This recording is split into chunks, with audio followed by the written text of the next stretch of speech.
Hello, what's up mga kumari kong tigang o kumusta po kayo? Ngayon po ha mga kumari kong tigang ay day 8 na ng Hungry Ghost Man. Kumusta naman po kayo ha mga kumari kong tigang? Kayo po ba'y nakaabat na ng kamalasan? Nako.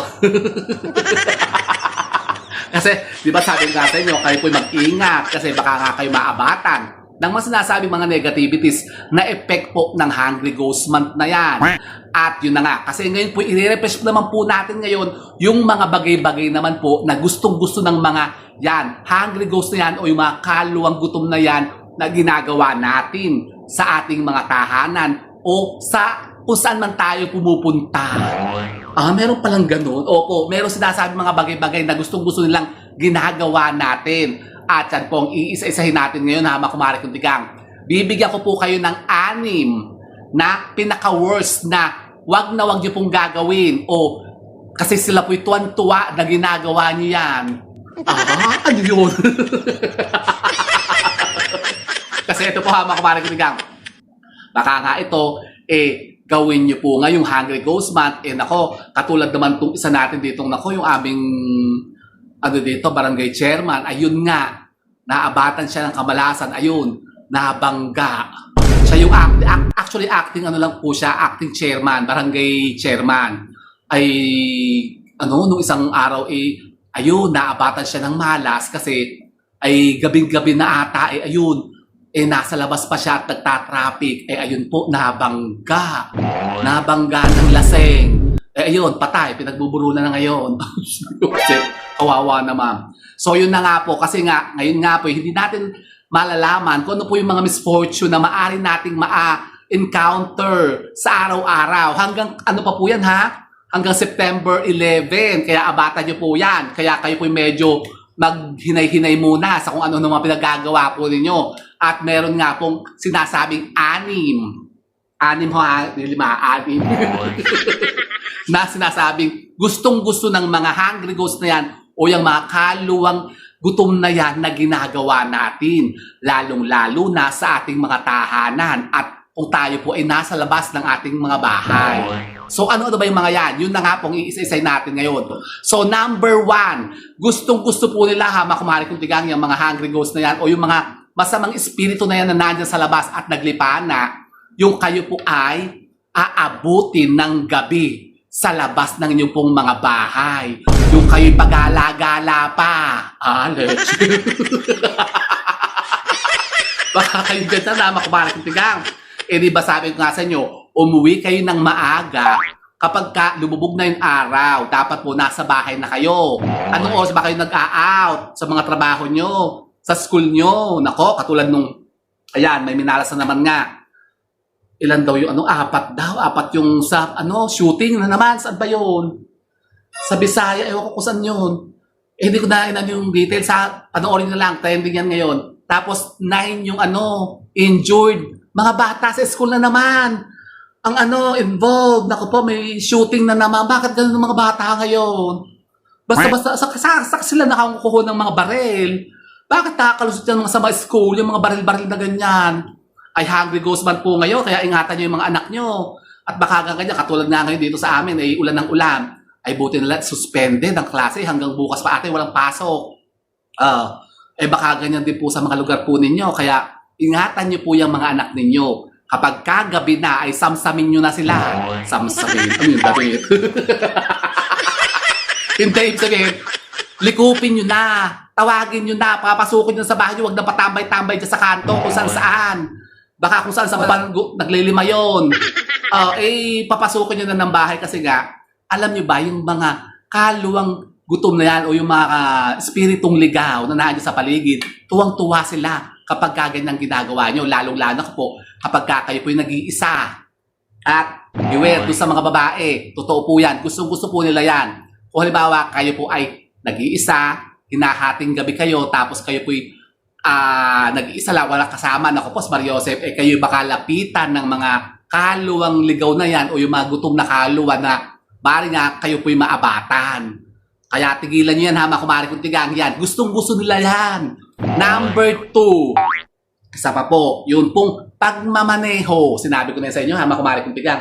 maraming na-aksidente. Katulad na yun, yung aming barangay chairman dito, nakabangga yun, no? Ando na, nakaburol na.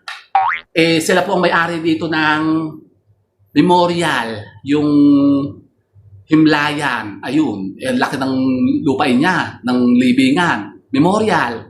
Ayun, siyang ilalagay ngayon sa memorial. Kawawa naman. Pero mabait yun. Kasi, nung isang beses po ako pupunta sa barangay, nakausap ko nga, ay ako'y tinatanong kung ako'y tatakbo ba daw ulit sa pagkakagawad. Ay sabi, kasi siya tatakbo po dapat. Kasi yung acting ngayon na barangay chairman, siya yung kapitan ngayon. Ay di na abutan ko doon sa barangay kasi ako may kinuha sa barangay kasi si Gabi may requirements. Pinakuha sa barangay clearance, gano'n, something. Ay di, ayun, tinatanong nga, di, sabi ko, wala pa pong nang-invite sa akin sa group. Ayun naman, naku, si Maria Joseph, ayun na, wala na, namatay na. Si Chairman, napakabait na tao noon. So, ganun po ha, makumalik ito yan. Tignan nyo yung aming kapitan dito, nabangga ng laseng. Kotse, siguro nagtatraffic, siguro yung laseng nakatulog. Ewan ko kung anong nangyari. Ay, 3 silang nabangga ha. Siya lang napuruhan. Dito ata natamaan sa gilid, sa likod. Ayun, wala na, patay na. O, di ba? Minalas siya kasi nga hungry ghost month po ngayon. At yun na nga, yung sinasabi ko sa mga bata na 4 daw yung namatay. Tapos siya yung injured. O, naku, si Maria Joseph, nakakatakot. So, iwasan niyo po yan. Number 2 kasi, yung pong pagmamaneho at pagdadrive. Halimbawa, kayo po yung mga delivery riders o yung mga nagdadrive. Halimbawa, yung taxi driver kayo o nagdi-deliver kayo ng kung ano, mga Shopee, ganyan, yung mga Lazada, JNT, ganyan, yung mga LBC. O yung mga Grab rider na nagdi-deliver ng kung ano-ano. Naku, mag-ingat kayo ngayon. Hungry ghost month, lalong-lalo kapag maulan. Gustong-gusto nila yan. Yung maulan tapos nagdadrive kayo, napakalapit niyan sa aksidente. Gustong-gusto nila yan kasi mas prone kayo sa aksidente para mamatay kayo. Kasi doon ang gusto nila, yung mamamatay kayo. Number 3, yun ang pangalawa, habang kumain ang pagdadrive sa gabi, lalo na kapag umuulan at sa mga babae. Ang number 3 naman po, habang kumain yun na nga yung sabi ko yung paglilima yun. Kung saan at kayo po ay maliligo sa mga any body of water. Lagi ko sinasabi sa inyo, hungry ghost month, huwag niyo pong gawin yan. Yung kayo po'y maliligo sa mga any body of water, katulad ng mga beaches, yung mga ilog, river, mga waterfalls. Naku, sino naman nag-swimming ngayon sa waterfalls, sa mga beaches? August? Summer ba ngayon? Summer yan ginagawa. Pag yung gantong tag-ulan natin, tigilan nyo na yan. Marami ng dikya dyan sa dagat. Kay masalambayan pa dyan ng mga dikya. Makati yun, leche. Tapos yun na nga, yung halimbawa magsuswim. Kahit sa mga resort, ganun din po. Kasi basta any body of water, tigilan nyo yan. Baka kayo po yung mag-outing, weekend outing, ganyan. Pupunta kayo sa Pansol, o dito sa Kalamba. Magsuswimming kayo, tigil-tigilan nyo po muna ang pagsuswimming. Lalong-lalo na kapag kayo po ay mga buntis. Bakit? Mas prone sila na ma-miscarriages, makunan, o yun nga, malunod. Yang mga buntis kapag hungry ghost month. Kaya tigilan nyo po yun. So ito ang ating pang number 3. Ang pang number 4 po, halimbawa, umuulan pa rin. Yan, umuulan, galing kayo sa labas. Wag nyo po itong gagawin na makumariketing na umuwi kayo ng bahay po ninyo na yung payong po ninyo ay ipapasok nyo sa loob ng bahay nyo na basa at bubuksan po ninyo. Kasi waning-wani yan ng iba makumariketing yung mga payong nila pinatitiktik sa loob ng bahay. Sabi para matuyo daw. Wag po makumariketing. Kasi negative po yan. Kayo po'y maaaring sundan ng mga kaluang ligaw na yan sa bahay po ninyo at kayo maaaring maabatan ng sinasabi mga misfortune sa buhay. Naaring nga po magbigay sa inyo ng kamalasan. So, hindi rin po yan ginagawa habang kumaring kong tiyan. Yun po ang ating pang-4. Pang-5 po habang kumaring kong tiyan. Actually, marami ito eh. Sige, sasabihin ko na lang po yung mga iba pa after po ng 6 natin. Actually, 6 lang po talaga ang tinipare ko. Pang-5 po, kung halimbawa kayo po'y binabanas, nako, pero tag-ulan naman, hindi na mababalas na ngayon. Halimbawa, kayo po'y naiinitan, tapos kayo po'y andyan, nagsesesta kayo sa bahay po ninyo, kahit umaga o gabi, huwag niyo po itong gagawin ngayong buong Hungry Ghost Month. Yung kayo po ay magpapasipol-sipol sa loob ng bahay po ninyo. Kasi alam niyo po ba yung sipol? Yung sipol kumalat ligaw, invitation po yan sa mga kaluwang ligaw, sa mga hungry ghost na yan o yung mga kaluwang gutom para pumasok sila sa bahay po ninyo. Ganun pala. Opo, kumalat ligaw. Kaya iwasan nyo rin pong gawin yan.